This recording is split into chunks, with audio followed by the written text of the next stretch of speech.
Olá, meus irmãos, bom dia. Neste domingo, 19 de julho de 2020, estamos muito alegres, estamos realmente gratos a Deus porque a pandemia está chegando ao fim, a quarentena já praticamente muito flexibilizada quanto ao retorno das atividades em nossa cidade e em outras partes do estado do Rio de Janeiro, como no Brasil afora. O importante é que, dentro em breve, voltaremos às nossas atividades e às nossas reuniões e cultos presenciais. Claro, seguindo todo o protocolo de higienização, através do álcool em gel, como também luvas e o distanciamento social. Embora a gente não veja isso na sua prática com todos, até porque nos transportes públicos as pessoas ainda não estão observando a necessidade de seguir esse protocolo. Mas nós fazemos a parte que compete a cada um de nós. O outro é o outro, nós somos nós, ou seja, eu tenho que demonstrar amor ao próximo amando a mim mesmo. Mesmo que o outro não use máscara, mesmo que o outro não respeite o distanciamento social, mesmo que o outro não higienize as mãos com álcool gel, ele é responsável por si mesmo, mas eu tenho que fazer a minha parte. Então, nós vamos retornar às atividades presenciais. Hoje à noite, nós teremos uma espécie de momento de oração, um retorno ou uma preparação para o nosso retorno às atividades presenciais. Então, hoje, às 18 horas, a congregação da Pio da Barra de Caxias, nós teremos a primeira, assim, uma preparação, enquanto que no dia 26 de julho será oficialmente o retorno das nossas atividades presenciais. Por enquanto, nós teremos apenas o culto da noite, às 18 horas. Não teremos atividades pela manhã. Mas isso é o recomeço e a gente vai fazendo os ajustes devidos. Mas queremos contar desde já com as suas orações e também com a sua presença. Que Deus abençoe a sua vida e de toda a sua família. Nós queremos orar nesse momento e colocar diante de Deus aquilo que está realmente demonstrando aquilo que é a nossa gratidão. Nós vamos agradecer a Deus, porque já são 120 dias, 4 meses de quarentena, de isolamento, e Deus tem sido gracioso e misericordioso com você, com a sua família, comigo, com a minha família também. Então vamos orar entregando a Deus este culto. Você já está vendo aí na tela o tema da nossa reflexão de hoje, da nossa mensagem, e quero convidá-lo a manter a sua Bíblia aberta em 1 Samuel, capítulo 16, versos de 1 a 13. Critérios para servir a Deus. Quais são os critérios que o próprio Deus define para nós, para todos nós, quando Ele deseja que o sirvamos? Vamos então orar, entregando a Deus este culto nesse momento. Curva a sua cabeça, feche seus olhos. Deus de amor, muito obrigado por esse dia, muito obrigado pela tua palavra, que tu renoves a nossa fé, que tu estejas nos dando vitórias nas lutas que nós enfrentamos e que nesta manhã este culto de louvor e adoração ao Senhor seja um meio, ó Deus, para expressar cada um a gratidão ao Senhor pelas bênçãos, pelo cuidado, pela proteção. Mas que também, ó Deus, seja este culto uma oportunidade para novamente ouvirmos a tua voz e ter atendida, ó Deus, a atenção, a súplica de cada um de nós, no nome de Jesus. Que tu renoves a nossa fé e que ao final deste culto estejamos com o coração totalmente voltado para ti, compreendendo aquilo que tu esperas de nós para te servirmos de todo o coração. É o que nós pedimos e te agradecemos em nome de Jesus. Amém. Amém? Nós vamos daqui a pouco ter um momento de intercessão e aqui eu quero pontuar alguns motivos pelos quais devemos orar. Primeiramente, agradecer a Deus, porque foi muito difícil passar essa quarentena, ainda está sendo difícil. Em vários lugares a gente tomou conhecimento de famílias que perderam seus entes queridos, amigos nossos, no meu caso, ex-alunos que faleceram, membros da nossa congregação, uma pessoa faleceu, outros tiveram que lidar e, graças a Deus, superaram a Covid-19. A gente está vivendo tempos muito difíceis, sim, a cada dia, apesar do enfraquecimento da ação da Covid-19, ainda nos assusta, né, esse número tão expressivo de mortes diárias. Então, vamos orar para que Deus seja consolando e confortando os corações realmente enlutados. Vamos orar ainda pela parte médica, que nós estamos, entre aspas, mais tranquilos quanto a essa aproximação do fim da quarentena. Mas para quem está no fronte, para quem está na linha de frente, para quem está ali na batalha diária contra a doença, na parte médica, na parte técnica dos enfermeiros, do pessoal da área da limpeza, então a luta ainda continua e muito. Então vamos orar por eles. E vamos orar por nós aqui da nossa congregação da PIB da Barra em Duque de Caxias, para o nosso retorno, próximo domingo, dia 26, às 18 horas, oficialmente estaremos retornando às nossas atividades. Vamos orar para que Deus esteja abençoando realmente todas essas situações que já foram colocadas, pelos que estão enfermos, porque há uma, digamos assim, a atenção médica para a Covid, e os outros casos clínicos, e os outros quadros, e as cirurgias que foram desmarcadas, que foram adiadas, é muita coisa que nós não sabemos como será a vida pós-pandemia, mas temos que enfrentá-la. Então vamos orar entregando ao Senhor cada pedido, cada situação que aqui foi pontuada, ou outra coisa que porventura não tenha sido mencionado e que você está aí guardando em seu coração. A Bíblia diz em Mateus capítulo 7, verso 7, peçam e lhes será dado, busquem e vocês encontrarão, batam e a porta se abrirá, porque todo aquele que pede recebe, a quem busca acha, e aquele que bate, a porta se abrirá. São palavras de Jesus e nós cremos que Ele tem poder para fazer na nossa vida o que é impossível para nós, mas possível para Ele, para a glória dEle. Vamos orar? Feche seus olhos, cubra sua cabeça, oremos ao Senhor. Deus de amor, muito obrigado por esse dia, muito obrigado pela Tua palavra, obrigado pela Tua bondade, pela Tua fidelidade, que Tu estejas renovando a fé de cada um de nós. Oramos, ó Deus, pelas famílias enlutadas, por aquelas que já passaram pela dolorosa experiência de sepultar os seus mortos. Tenha misericórdia, consola cada coração. Oramos pelos enfermos, dentro de casa ou nos hospitais. Tenha misericórdia deles, que Tu esteja agindo e intervindo, realizando o milagre, ó Deus, da cura, do restabelecimento da saúde. Oramos também pela equipe médica, do mais qualificado profissional para as cirurgias, até aquele ainda que está iniciando na sua atividade, que Tu esteja abençoando cada um, os enfermeiros, aqueles que estão, ó Deus, na linha de frente da limpeza, o pessoal da área técnica, dos laboratórios, tenha misericórdia.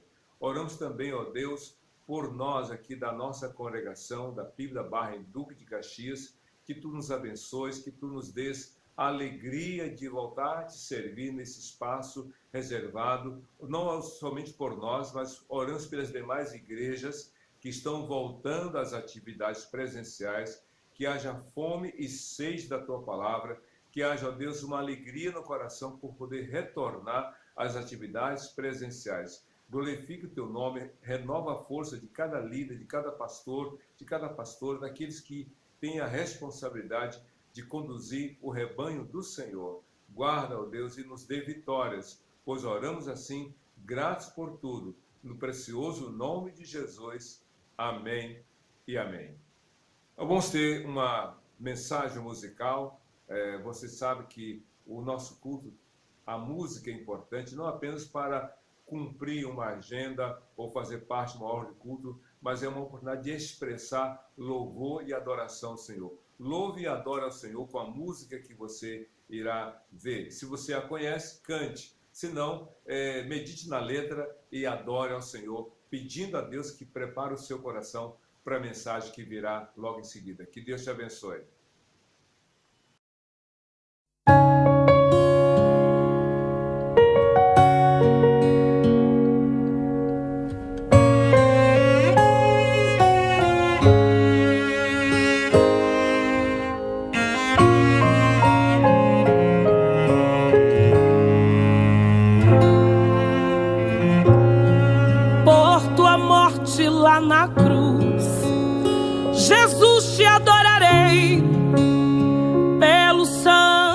derramado, pelo véu que foi rasgado, te adorarei.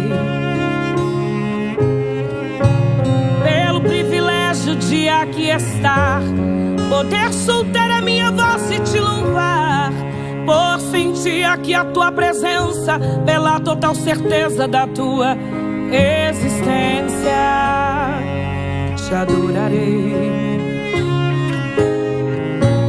Por teu Santo Espírito que habita em mim, por teu grande amor que não tem fim, te adorarei. Por me inspirar na letra da canção, por cantar agora e sentir a tua unção, te adorarei, te adorarei. Senhor, mais uma vez te adorarei. Fui chamado para adorar, então adorarei. Sou um adorador, foi assim que Deus me fez, então adorarei, te adorarei. Senhor, mais uma vez te adorarei. Fui chamado para adorar, então adorarei. Sou um adorador, foi assim que Deus me fez, então adorarei. Ninguém vai me calar, te adorarei. Está no meu DNA, te adorarei. E ainda que atirarem minha vida, quando chegar aí no céu, te adorarei. Ninguém vai me calar, te adorarei. Está no meu DNA, te adorarei. E ainda que atirarem minha vida, quando chegar aí no céu, te adorarei, te adorarei, te adorarei. Quando chegar aí no céu, te adorarei, te adorarei, te adorarei. Quando chegar aí no céu, te adorarei.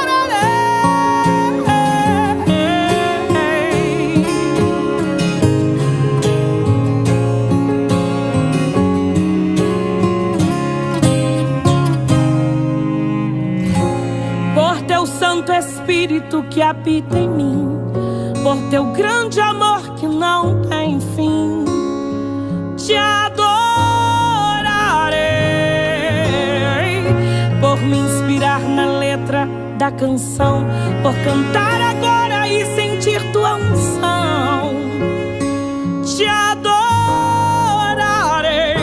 te adorarei. Senhor, mais uma vez te adorarei. Fui chamado para adorar, então adorarei. Sou um adorador, foi assim que Deus me fez, então adorarei, te adorarei. Senhor, mais uma vez te adorarei. Fui chamado para adorar, então adorarei. Sou um adorador, foi assim que Deus me fez, então adorarei.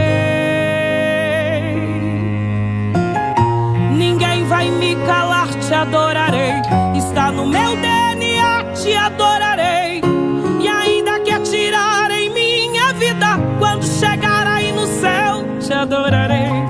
Ninguém vai me calar, te adorarei. Está no meu DNA, te adorarei. E ainda que atirarem minha vida, quando chegar aí no céu, te adorarei, te adorarei, te adorarei. Quando chegar aí no céu, te adorarei, te adorarei, te adorarei. Quando chegar aí no céu, te adorarei, te adorarei, te adorarei. Quando chegar aí no céu, te adorarei, te adorarei, te adorarei. Quando chegar aí no céu, te adorarei, te adorarei, te adorarei. Quando chegar aí no céu, te adorarei, te adorarei, te adorarei. Quando chegar aí no céu, te adorarei.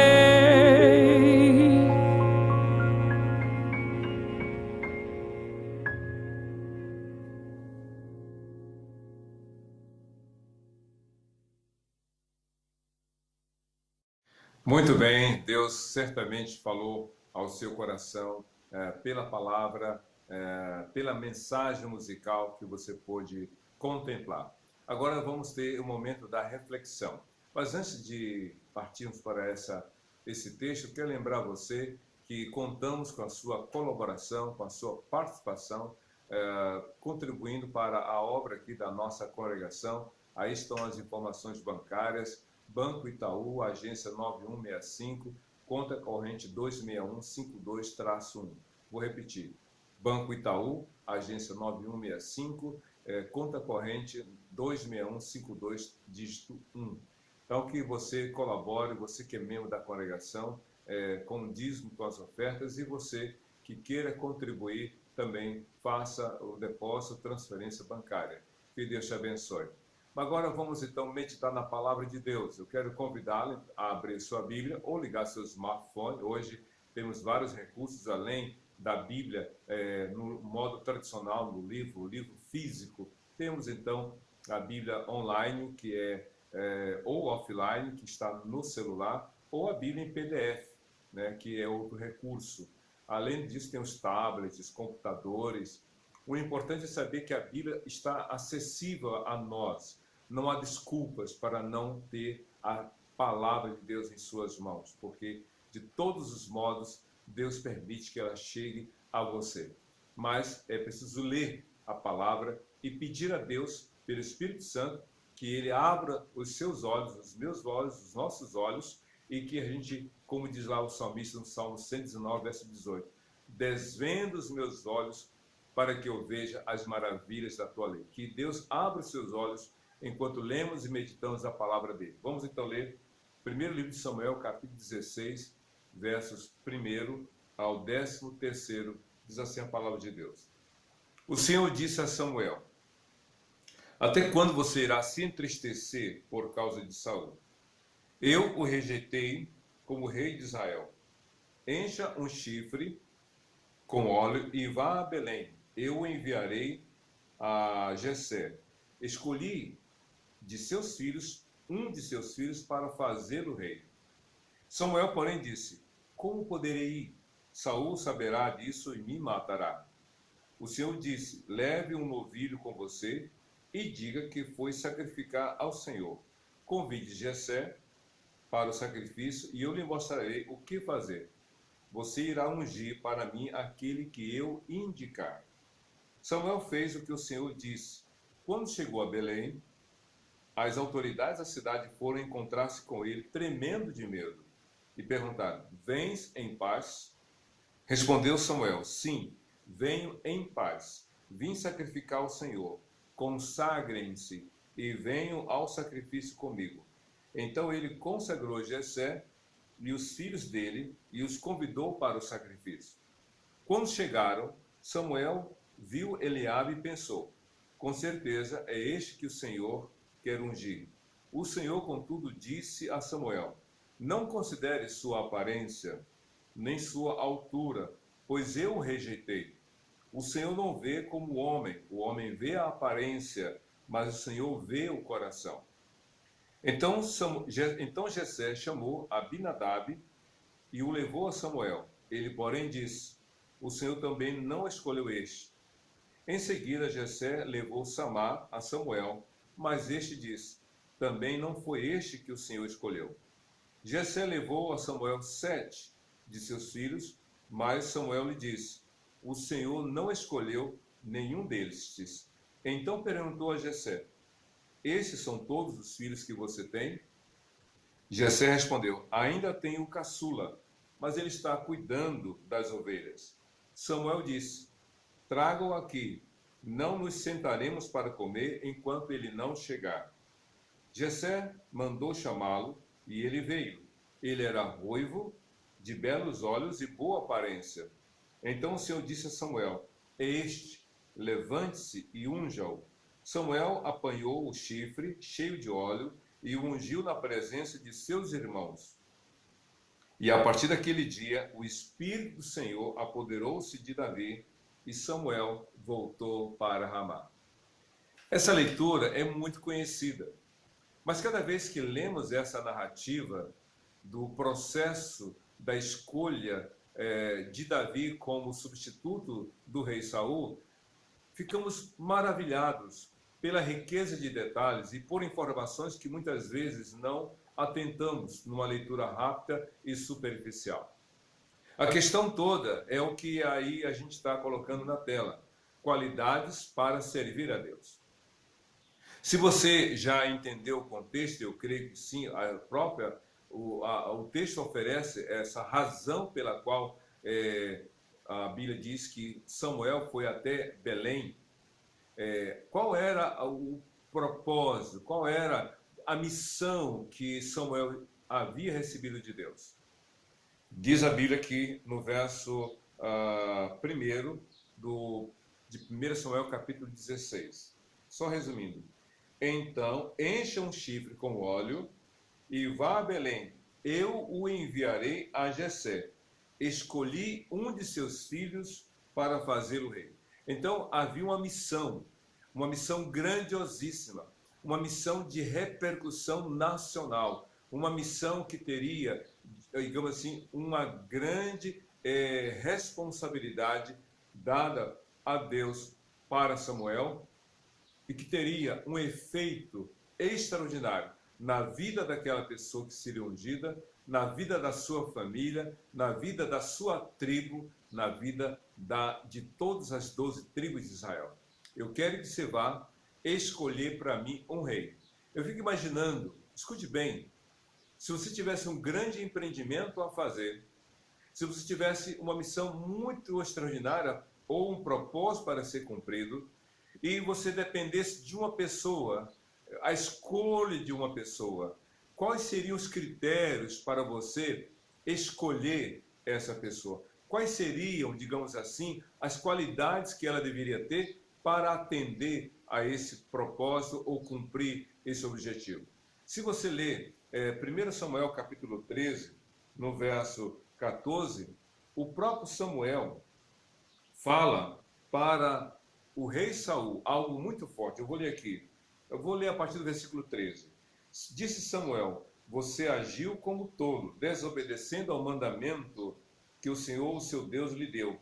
Se você tivesse obedecido, ele teria estabelecido para sempre o seu reinado sobre Israel. Aí vem o verso 14, que é muito interessante.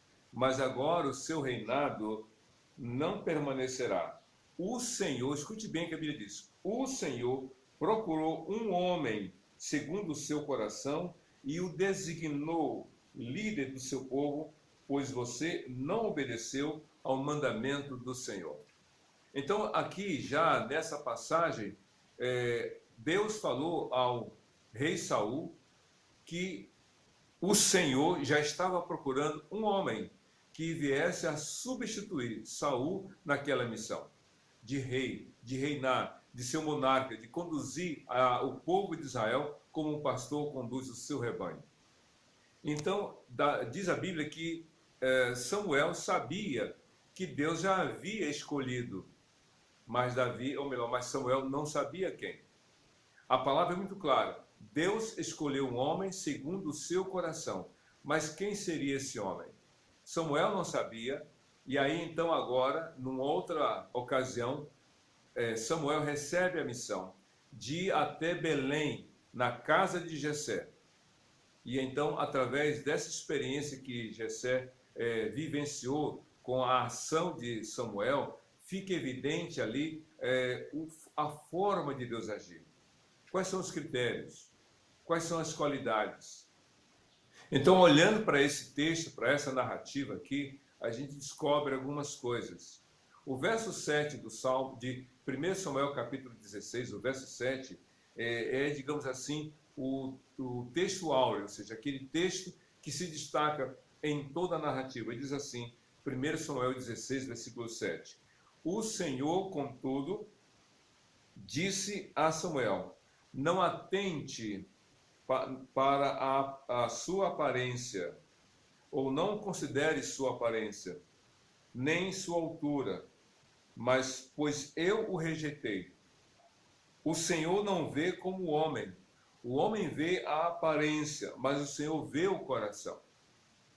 Quando Samuel chegou em Belém, as autoridades da cidade se aproximaram e sabiam que a presença de Samuel ali poderia gerar uma dificuldade para com Saul. Saul era um rei inconsequente, um rei ditador, um rei inconstante emocionalmente falando, um rei que era instável na sua escolha de servir, de obedecer ou não a Deus. Então, todos os sofrimentos que a nação estava vivendo, de alguma forma, a presença de Samuel ali poderia constituir ou um problema na monarquia ou alguma coisa que pudesse gerar uma insatisfação ou uma ação contundente por parte do rei Saul. Daí então esse temor. E então diz a Bíblia que Samuel falou: eu vim em paz. Eu vim em paz. E aí eu quero dizer uma coisa para você, meu querido, já no início dessa reflexão.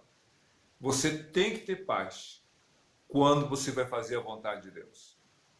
Apesar do momento crítico, apesar da situação difícil, apesar das adversidades, tem que haver paz no coração. A paz no coração não depende das circunstâncias. Havia uma crise institucional, havia uma crise nacional, havia uma instabilidade da monarquia exercida por Saul, mas ainda que tudo isso estivesse acontecendo, Samuel estava em paz porque ele fazia a vontade de Deus. Você quer ter paz no coração?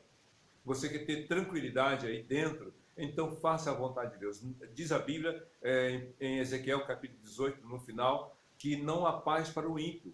O ímpio não tem paz. O ímpio não tem paz, ainda que ele tenha muitos recursos, ainda que ele tenha muita inteligência, muita capacidade, ainda que tudo a seu favor esteja acontecendo, não há paz se dentro do coração dele há a certeza de que ele não faz a vontade de Deus. É impressionante. A paz é de dentro para fora e não de fora para dentro. Jesus mesmo disse: deixe-vos a paz, a minha paz vos dou. Não vos dou como o mundo a dá. Não se perturbe o seu coração, nem se atemorize. Então Samuel disse: eu vim em paz. Eu vim numa missão. Ele não disse qual era. Eu vim fazer a obra de Deus.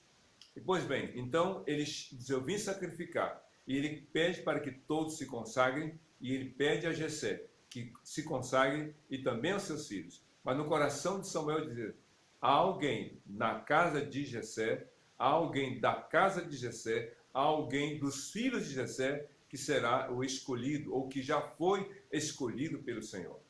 E é interessante que quando Jessé chega com Samuel para o momento do culto, da celebração, digamos assim, e diz a Bíblia que Samuel olha para Eliabe, que era o primogênito, e aí diz assim a Bíblia no verso 6 de 1 Samuel 16: com certeza, pensou Samuel, com certeza é este que o Senhor quer ungir.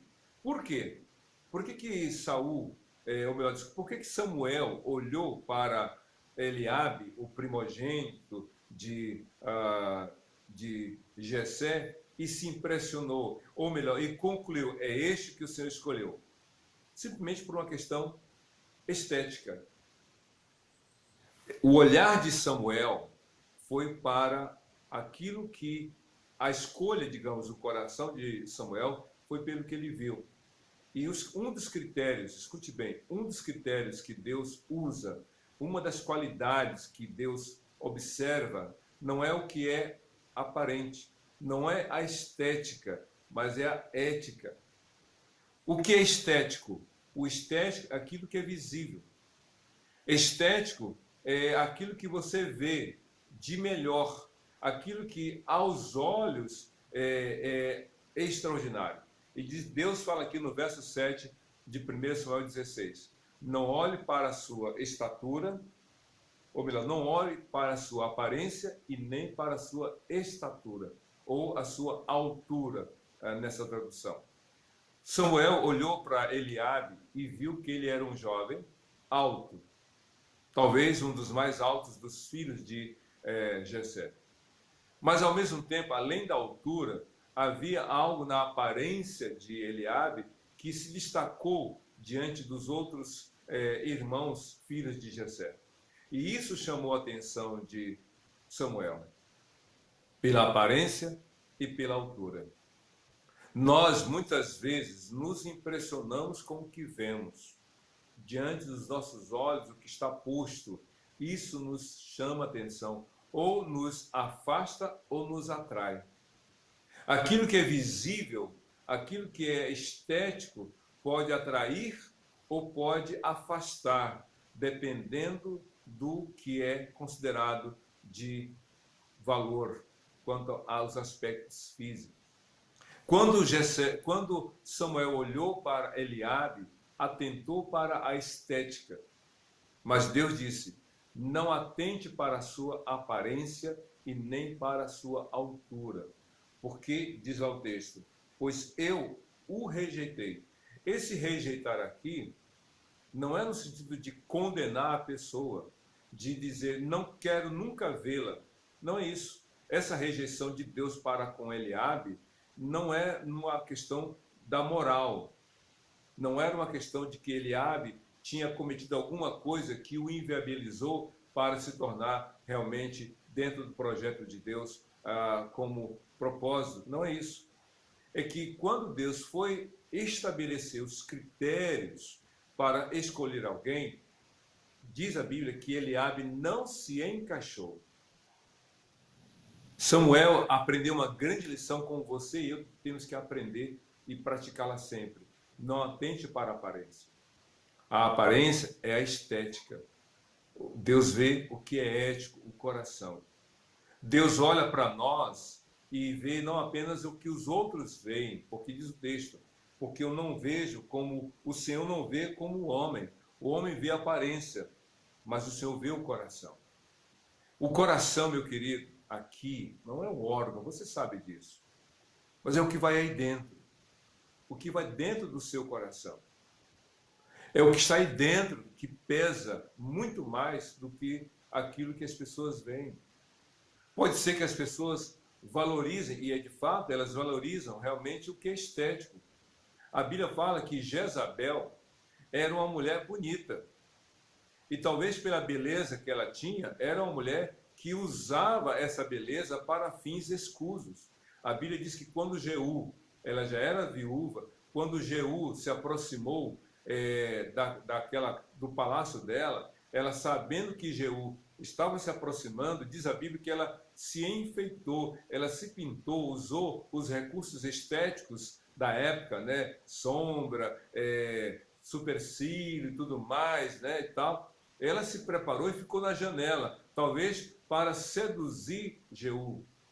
Mas Jeú não caiu naquela aparência, porque ele sabia que o coração de Jezabel era um coração totalmente voltado para a obra do mal, porque ela sustentou os idólatras que foram vencidos por o profeta Elias. E Jezabel consentiu, deu maus conselhos para que o seu marido Acabe matasse ou providenciasse a morte de Nabal, ou melhor, de Naiode, e esse homem que tinha sua vinha foi morto para quê? Para que Acabe se apropriasse da sua vinha. Então, a Bíblia diz que Jezabel poderia ser uma mulher fisicamente de um porte atraente, de uma beleza estonteante, como alguns poderiam falar, mas o seu coração estava afastado de Deus. Saul, segundo diz a Bíblia, quando Deus o escolheu, e ele foi escolhido de duas maneiras, foi ungido por Samuel e foi escolhido num critério de sorteio, e de todas as 12 tribos caiu a sorte para a tribo de Benjamim, de todas as famílias de Benjamim caiu para a família de Quis, e de toda a família de Quis foi escolhido Saul. E quando perguntaram, cadê Saul? Saul estava escondido atrás de umas bagagens. Quando ele se levantou, diz a Bíblia que ele era um homem alto. O mais alto entre os hebreus batia na altura do ombro de Saul. Então Saul tinha um porte físico avantajado. Saul tinha uma aparência que exigia ou que colocava as outras pessoas numa condição de inferioridade. Então ele era realmente um porte físico de rei, de líder. Mas o seu coração estava longe de Deus. As pessoas podem elogiar você pela sua aparência. As pessoas podem bater palmas para você pelo que elas veem em você. Mas Deus vê o seu coração. O que Deus vê? Então não é a estética, é a ética. Saul era a referência de rei para Israel. E Samuel tinha em sua mente esse critério. Deus vai escolher alguém parecido com Saul. Imaginamos ele pensando assim. Foi isso que no coração de Samuel prevaleceu. Como também você já deve ter passado por algumas experiências e ainda não aprendeu. Samuel não havia aprendido que não é a aparência o que conta, mas a essência. O que está no coração é o que pesa. Samuel não aprendeu. E talvez você ainda não tenha aprendido com seus próprios erros. Pode ser que você ainda não tenha observado que não é o que o mundo valoriza, mas o que realmente Deus vê. Não vejo como os homens veem. Então essa é a primeira questão. O que é ético? Ético tem a ver com caráter. Ético tem a ver com valores. Aquilo que pesa no seu coração. O que está pesando no seu coração? No coração de Saul prevaleceu muitas coisas que Deus não aprovou. Mas Deus já havia dito no capítulo 3 de 1 Samuel, como nós lemos no verso 14, eu já escolhi alguém segundo o meu coração. Mas a segunda coisa que eu acho muito interessante como qualidade é que, segundo o texto, não é aquilo que é o porte físico, não é a força física, mas é uma vida de temor a Deus. Não é a força física, mas é a vida de temor a Deus que conta. Eliabe, além de Eliabe, segundo o próprio texto, além de Eliabe, outros filhos vieram à presença de Samuel. Veio Eliabe, depois de Eliabe veio Abinadab, e depois de Abinadab veio um outro que também não passou pelos critérios estabelecidos por Deus. Os 3 primeiros filhos de Jessé foram apresentados. Eliabe, Abinadab e Samar. Esses, por serem os primeiros filhos de Jessé, eram soldados. Se você observar no capítulo 17 de 1 Samuel, quando Davi vai ao campo de batalha, de um lado as fileiras israelitas, do outro lado, o vale, do outro lado, as fileiras dos filisteus. Pois bem, ali estavam os 3 filhos de Jessé, que eram soldados. Estava Eliabe, Abinadab, Samar, esses homens fortes, avantajados em estatura, fisicamente, soldados preparados para a batalha. Então, diante de uma nação em constante guerra, numa nação que estava vivendo acossada pelos filisteus, naturalmente que se buscava um substituto para Saul forte, com porte guerreiro, alguém que já tivesse de alguma condição para enfrentar um embate numa batalha, numa guerra. E aí Deus diz para Samuel, nenhum desses, nem Eliabe, nem Abinadab, nem Samar, nem os outros 4 filhos seguintes que passaram diante dos olhos de Samuel. A nenhum destes Deus havia escolhido. Porque não é a força física. As nossas vitórias nós não as conquistamos pela habilidade, pela inteligência, pelo recurso material e muito menos pela força. A nossa vitória é a vitória que Deus quer para você e para mim. Deus quer que nós o sirvamos, não por causa daquilo que é a força física, mas por um coração quebrantado, um coração temente. Vejam só, Jeremias capítulo 9, versos 23 e 24, a Bíblia diz assim, não se glorie o forte na sua força, nem o rico na sua riqueza, nem o sábio na sua sabedoria, mas aquele que se gloriar, glorie-se nisso, em me conhecer e saber que eu sou Deus e que age com justiça e com misericórdia para com todo mundo, para com todo o povo, porque dessas coisas me agrado, diz o Senhor. Então não é o que você tem e nem o que você pode fazer, mas o quanto você crê. Você tem que ter um coração quebrantado. 1 João capítulo 2, verso 14, a Bíblia diz assim, jovens, eu vos escrevi porque sois fortes e a palavra de Deus habita em vós e já vencestes o maligno. Você quer ter vitórias, você quer servir a Deus, então diz, Senhor, eu estou aqui, quebrantado, esvaziado, arrependido, eu quero ter uma vida de temor na tua presença. Saul foi destronado, no caso, em direito e não de fato, de direito e não de fato, porque o seu coração já não era um coração temente a Deus. Por isso que Deus disse para Samuel, eu escolhi um homem que me tema, um homem segundo o meu coração, alguém que faz a minha vontade. Essa é uma qualidade incondicional, na linguagem latina, sine qua non, incondicional para servir ao Senhor. Você quer servir ao Senhor?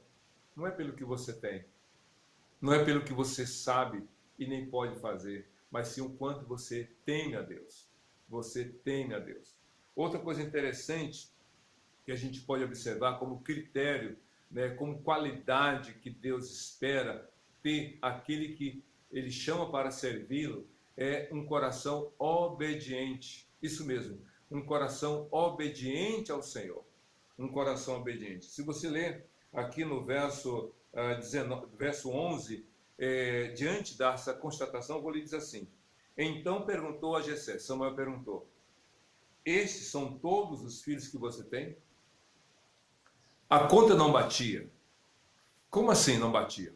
Porque Deus havia dito para Samuel, vá à casa de Jessé, e eu escolhi um dos filhos dele para ser rei. E então, quando passa Eliabe, passa Abinadab, passa Samar e os outros 4 filhos, e nenhum deles Deus escolheu, porque Deus disse, nem Eliabe, nem Abinadab, nem Samar e nem esses outros 4 filhos. E aí então, diante dos todos os 7 filhos, Samuel fica confuso, digamos assim. Tipo, ele disse, eu não estou entendendo. Senhor, o Senhor me trouxe aqui para eu escolher, para eu ungir aquele que o Senhor escolheu. Mas nenhum deles. E então ele pergunta para Jessé, são todos esses os seus 7 filhos? Ou tem mais alguém? Ou seja, está faltando alguém. Porque se não é um desses, tem que ter um deles para ser escolhido. E então Jessé responde da seguinte maneira, sim, tem o caçula. E onde está o caçula? Diz o texto. Ele está cuidando das ovelhas. Ele é o mais novo. É o caçula. É aquele que está cuidando do rebanho. Aí eu te pergunto, entre ser soldado de Israel e cuidar de pastores, qual seria a profissão mais valorizada, mais, digamos assim, requisitada, mais aplaudida? Naturalmente que aquela que dá maior visibilidade. Eu prefiro ser um soldado de Israel do que um pastor de ovelhas do meu pai. Samar, Abinadab e Eliabe foram soldados, mas Jessé onde estava? Cuidando das ovelhas do seu pai. E aqui mostra para nós esse coração obediente de Davi.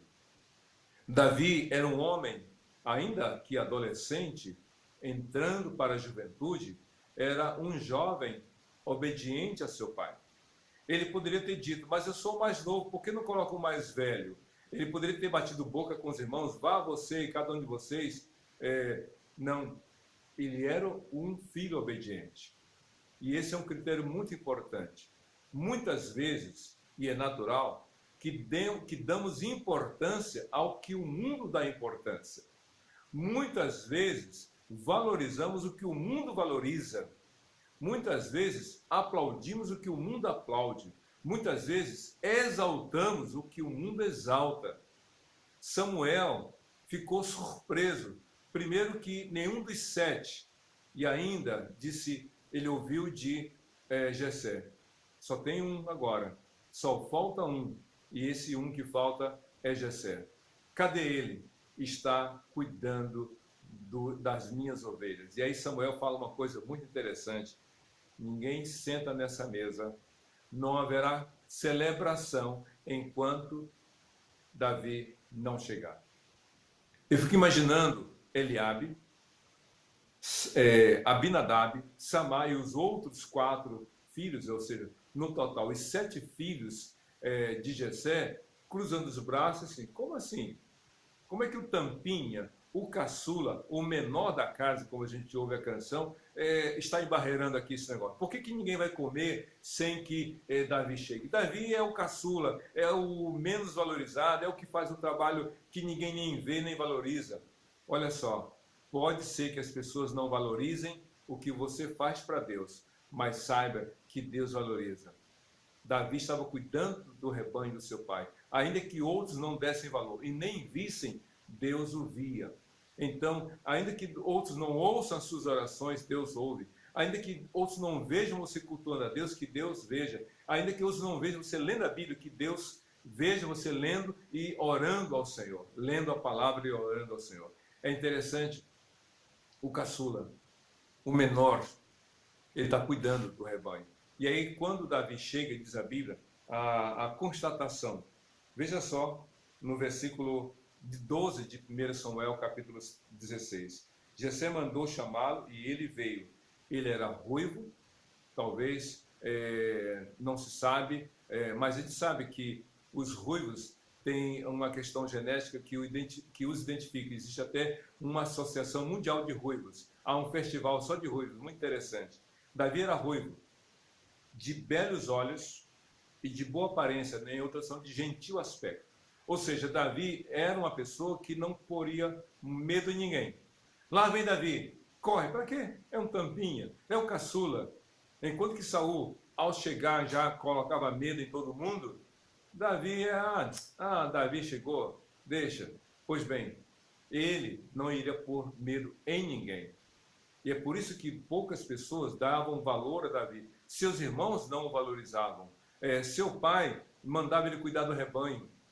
E é interessante, uma coisa que aqui eu quero chamar a sua atenção. Enquanto que os 7 filhos de Jessé estavam na casa esperando o momento para aquela celebração acontecer, ou seja, eles estavam em casa sem fazer nada, Davi estava trabalhando. E aí é um critério muito interessante. Deus chama aqueles que querem servi-lo, porque já servem ao próximo. Davi estava servindo a seu pai e a sua família. Davi estava se dedicando ao cuidado do rebanho, cuidando de forma indireta a família, porque o sustento da família dependia do cuidado de Davi para com o seu rebanho. A lã, a carne, o leite, a venda dos animais. Então Davi estava fazendo algo que tinha uma repercussão na vida da família, mas que nem todos valorizavam. Mas Deus valoriza o que você faz para o Senhor. Deus chama, veja só, Deus não chama preguiçosos para a obra dele. Ele sempre chama aqueles que estão trabalhando. Foi assim a chamada de Pedro, André, seu irmão, Tiago, seu irmão João, que estavam trabalhando na pescaria. Jesus chamou, Mateus estava na coloteria, que estava trabalhando. Deus chama aqueles que estão empenhados na obra. Deus não chama preguiçosos. Deus não chama aqueles que não querem trabalhar. Samuel soube, através de Jessé, que o caçula estava trabalhando no campo, cuidando das ovelhas do seu pai. E é interessante, como Jessé chama Davi. Quando Samuel pergunta, não tem mais ninguém? Tem. E quem? Tem o caçula. E quando a Bíblia chama caçula, aqui registra a fala de Jessé, não está falando não somente de uma questão cronológica, o 8º filho de Jessé, mas era a maneira como Davi era tratado, o menor, o caçula. E é interessante, o caçula, sendo menor, foi recebido por Samuel, foi colocado ali à mesa, e diz a Bíblia que quando Samuel viu Davi, diz assim a constatação, no verso 12 de 1 Samuel 16. Então o Senhor disse a Samuel, levante-se e unja-o. Deus escolhe, Deus chama aqueles que ele escolhe. Samuel sabia que ele iria ungir não alguém que fosse dentro dos critérios dele, mas iria ungir aquele que seria dentro dos critérios de Deus. O próprio Deus, eu escolhi a este. Eu tenho uma missão muito grandiosa, eu tenho uma missão desafiadora, eu tenho uma missão que é liderar toda a nação, mas segundo o meu coração. E para essa grandiosíssima missão, eu chamo um grande homem, segundo o meu coração, que me teme, que me obedece, que crê em mim, que faz a minha vontade. Mas esse grande homem que escolhi é aos olhos dos homens o menor. É o menor. Aos olhos do mundo era o menor, mas aos olhos de Deus era o maior. Jesus disse que o menor aos olhos do mundo seria o maior aos olhos de Deus, se este fizesse a vontade do Senhor. O menor. Deus chama. Por quê? Porque Deus vê o coração. Pode ser que você esteja supondo, ninguém me ama, ninguém me valoriza. Deus enviou Jesus para morrer por todas as pessoas. Cristo morreu por você, por mim, por todos nós.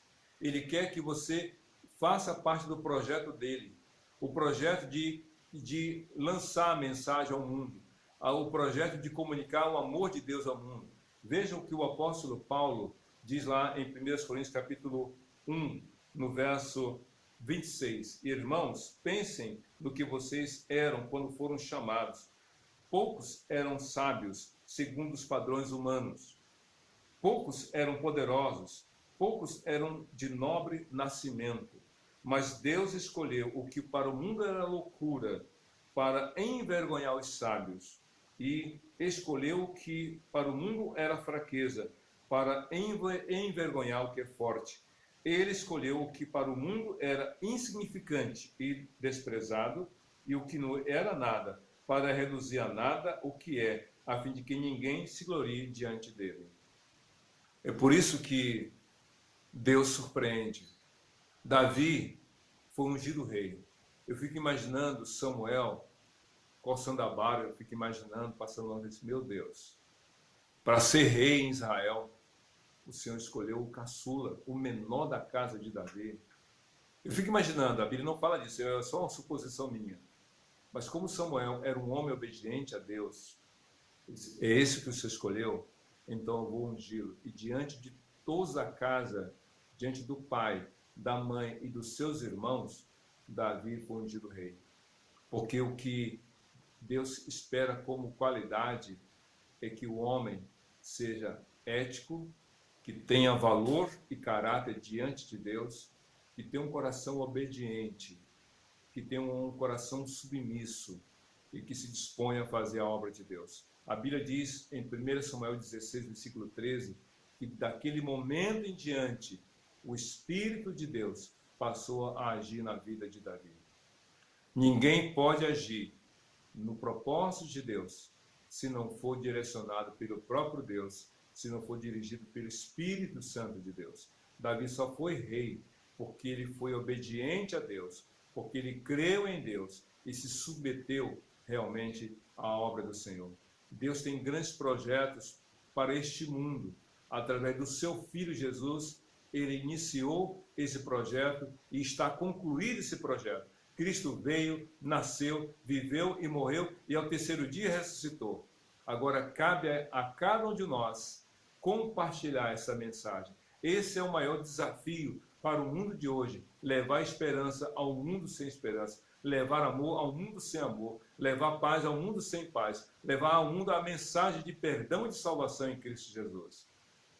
Deus escolheu Davi e surpreendeu o mundo quando Davi realmente passou a viver fazendo a vontade do Senhor.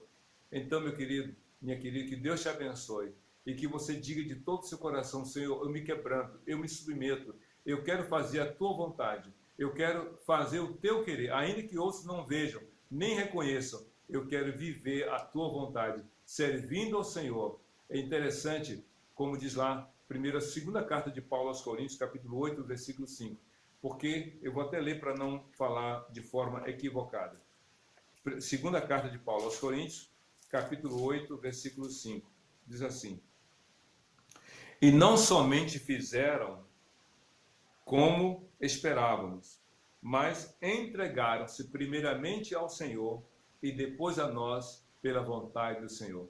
Ou seja, Paulo disse, eles nos surpreenderam, porque fizeram mais do que nós esperávamos, porque primeiramente se deram ao Senhor e depois a nós pela vontade do Senhor. Que você seja esse coração quebrantado, esse coração temente, obediente, que faz a vontade de Deus, cumprindo na terra os propósitos de Deus. É interessante como a Bíblia sintetiza a vida de Davi no livro de Atos, capítulo 16, quando o apóstolo Paulo diz lá no final do capítulo seguinte: porque tendo Davi cumprido os propósitos de Deus na sua geração, adormeceu. Ou seja, Davi, desde o dia que foi ungido até o dia da sua morte, viveu cumprindo os propósitos de Deus em sua geração e depois morreu.